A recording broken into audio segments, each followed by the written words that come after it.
Hello everyone, welcome back to my channel and welcome to a new blog. तो finally आज के दिनটা চলে আসলো আমার মামার মামা ভাত। আজকের ব্লগটা আমি সকাল থেকে শুরু করব, তো ভিডিওটা একটু লম্বা হতে পারে, তোমরা স্কিপ না করে পুরো ভিডিওটাই দেখো। তবে চলো ব্লগটা শুরু করা যাক। তো সকালে আমরা ঘুম থেকে উঠে গেলাম, একটু দেরি হয়ে গেছে, 8টা বেজে গেছে, কারণ কালকে অনেক রাত্র করে ঘুমিয়েছি, কারণ মাম্মা ঘুমাচ্ছিল না, অনেক কান্না করছিল রাত্রে। আর আমি যদি উঠে যাই তো ও উঠে যায়, ওটার জন্য উঠিনি, ওর ঘুমটা পুরা করে তারপরে একসাথে উঠেছি।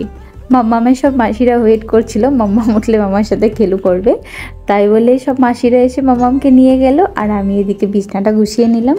তো এখন চলো বাইরে গিয়ে দেখি ওরা কি করেছে না করেছে।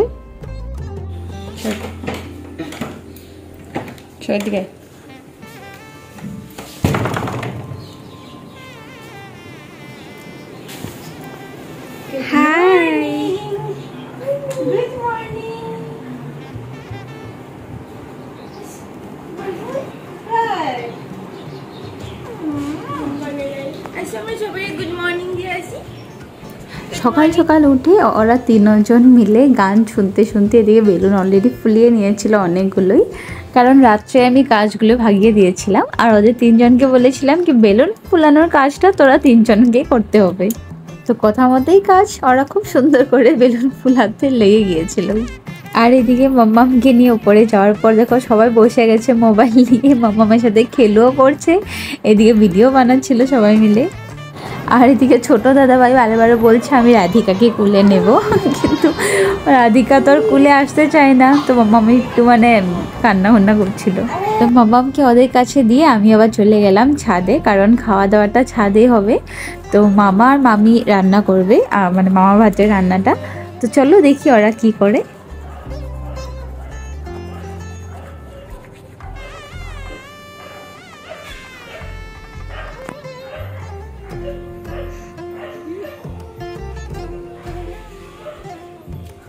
যেহেতু ইনভিটেশন ছিল 40 to 50 জনের মতো আসবে বলে, তো সকাল থেকে ওরা শুরু করে দিয়েছিল, না হলে পরে হবে না। আর ভাই আর বাবু স্ক্রিন এনেছিল, বলেছিল চারিদিকে স্ক্রিন টানাবে, কিন্তু গরম দিন তো স্ক্রিন টানালে আরও বেশি গরম লাগবে, তো স্ক্রিন লাগানো হয়নি, এভাবেই রাখা হয়েছে যাতে হাওয়া বাতাস আসে। মামামের মামা ভাতও সব কিছু ভেজ হয়েছে, পিওর ভেজ, পেঁয়াজ রসুন কিছু ছিল না। আর মামা মামি রান্না করেছে পুরোটা, আর খুবই টেস্টি রান্না করেছে ওরা। আইটেম কী রান্না করেছে না করেছে এসব আমি পরে দেখাবো। জন্মাষ্টমী ব্লগটাতে দেখেছিলে কি কৃষ্ণ গোপালকে নিয়ে গেছিল বর্দি ভাই, ওদের ঘরেই কৃষ্ণ জন্মাষ্টমী হয়েছিল। তো মামামের মামা ভাতের দিন দিভাই আর পাপা মিলে গোপালকে নিয়ে এসেছিল। তো দেখো আবার নিচে চলে আসলাম, এখন বাজে 10:30, আর ওদের বেলুন অলমোস্ট ফুলানো হয়ে গেছিলো। তো তুমি দেখতেই পাচ্ছ অনেকগুলো বেলুন ফুলিয়েছে। তারপর আমি এদিকে রিবনে বেলুনগুলো বাঁধতে লেগে গেছি। আমরা কখনো করিনি, এবার প্রথমবার করছিলাম, তো ইউটিউবে দেখে নিয়েছি কিভাবে করে না করে। একদম 100% পারফেক্ট তো হয়নি, বাট তোমরা দেখে বলো কেমন হয়েছে ডেকোরেশনটা। পরে সবাই মিলেই কাজ করছিলাম, যেহেতু সকালে 11টা বাজে এখন, আর 1টার দিকে সবাই এসে যাবে। তো দিভাই, আমি, নেহা, ববিতা, কুটু, আমরা সবাই মিলে লেগে গেছিলাম। আর কালকের ব্লগটা যে তোমরা দেখেছিলে থার্মোকলে আমি কিছু বানাচ্ছিলাম, তো দেখো এখন আমি ওয়ালে যেটা লাগাচ্ছি এটাই কালকে বানাচ্ছিলাম আমি, নেহার ববিতা মিলে, যেটা রাত্রে নেহার ববিতা আর কুটু মিলে গ্লিটার্স লাগিয়েছিল। শুভ অন্নপ্রাশন বা রাইস সেরেমনির ব্যানারটা পাওয়া যায়, কিন্তু আমি অনেক খুঁজেছি নগাঁয়ে, আর মামা ভাতের ব্যানারটা পাওয়া যাচ্ছিল না। তো ওটার জন্যে আমি তারপর আইডিয়া লাগালাম কি মামা ভাতের ব্যানারটা নিজেই বানাবো, কিন্তু থার্মোকল শীটে। আর তার উপর মাম্মামের মামার সাথে 1-2টা ফটো আমি অ্যাটাচ করে দিয়েছিলাম। তবে তোমরা একবার দেখে বলো ব্যানারটা ভালো লাগছে কি খারাপ লাগছে।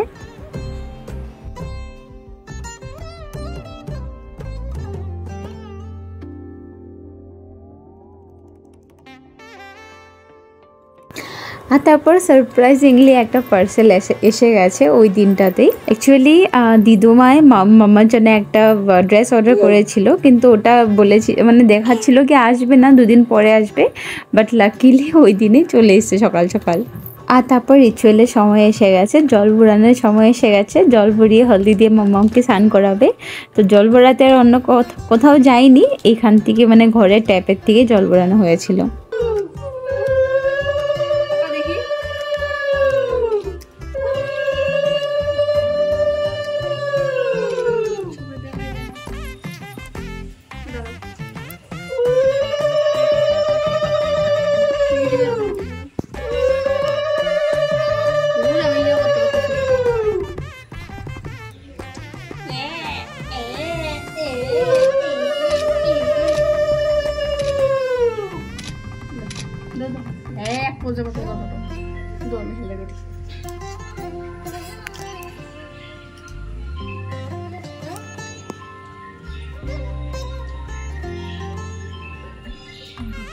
পিয়া চুল সরাও।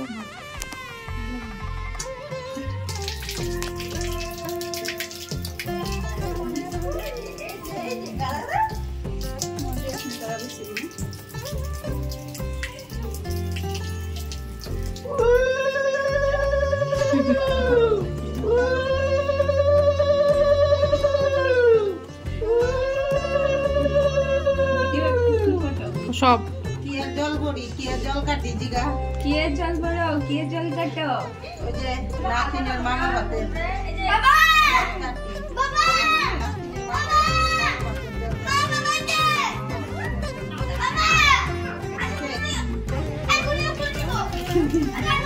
অবশ্যই জিগা হইছে হইছে তো গো। একটা ফটো উঠাই দাঁড়াও। তো জল ভরানো হয়ে গেছে, আর এদিকে মাম্মামকে কি রেডি মানে কি পড়াবো ওটা নিয়ে আমি অনেক টেনশনে পড়ে গেছিলাম। তার মানে তোমরা সবাই অন্নপ্রাশনের ব্লগটাতে দেখেছো মাম্মামকে কি পরিয়েছি, তো সেম পরানোর ইচ্ছা ছিল না, তো ভাবলাম কিছু একটা আলাদা পরিয়ে দিই, ইয়েলো কালার। তো আমার ছোট দিদির একটা ওড়না ছিল, ও ওড়নাকে আমি একটু স্টাইলিশ করে মাম্মামকে পরিয়ে দিয়েছি। তো তোমরা সবাই দেখে বলো মাম্মামকে কেমন লাগছে লুকটা।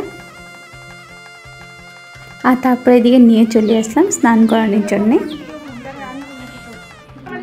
এদিকে মা আগের থেকেই মাম্মার জন্য হলদিটা রেডি করে রেখেছিল, যেটা দিয়ে মাম্মামকে স্নান করাবো।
একবারে সবাই একবার ঢেলে দে।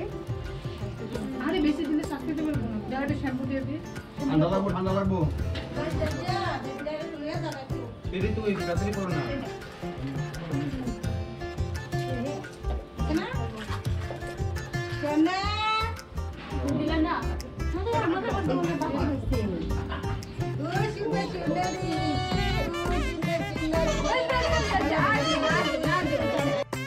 তো এটা ছিল মাম্মামের গায়ে হলুদে সেকেন্ড টাইম, কারণ যখন ষষ্ঠী হয়েছিল তখন মাম্মামকে ফার্স্ট গায়ে হলুদ দিয়েছিল। আর অন্নপ্রাশনে আমার মানে শ্বশুরবাড়িতে গায়ে হলুদটা নেই, তো জল ভরানো গায়ে হলুদ এসব হয়নি অন্নপ্রাশনে, কিন্তু মামা ভাতে ওটা করা হয়েছে। তো খুব সুন্দর করে সবাই মিলে গায়ে হলুদ করে মাম্মামকে স্নান করিয়ে দিলাম। এখন গিয়ে মাম্মামকে রেডি করাবো। আমিও শাড়ি পরবো, কারণ আমি তো শাড়ি পরিনি, কারণ খুব তাড়াহুড়াতে ছিলাম, তো সালোয়ার পরেই চলে এসেছিলাম। তো আজকের এই ব্লগটা অনেক লম্বা হয়ে গেছে, তো মানে মামা ভাতের সেকেন্ড পার্টটা নিয়ে আমি নেক্সট ভিডিওতে তোমাদের সাথে শেয়ার করব। আজকের এই ভিডিওটা এখানেই সমাপ্ত করি, নেক্সট পার্টে বাকিটা তোমাদের সাথে আমি শেয়ার করব। তো আজকের এই ব্লগটা দেখার জন্য তোমাদের সবাইকে জানাই thank you so much for watching.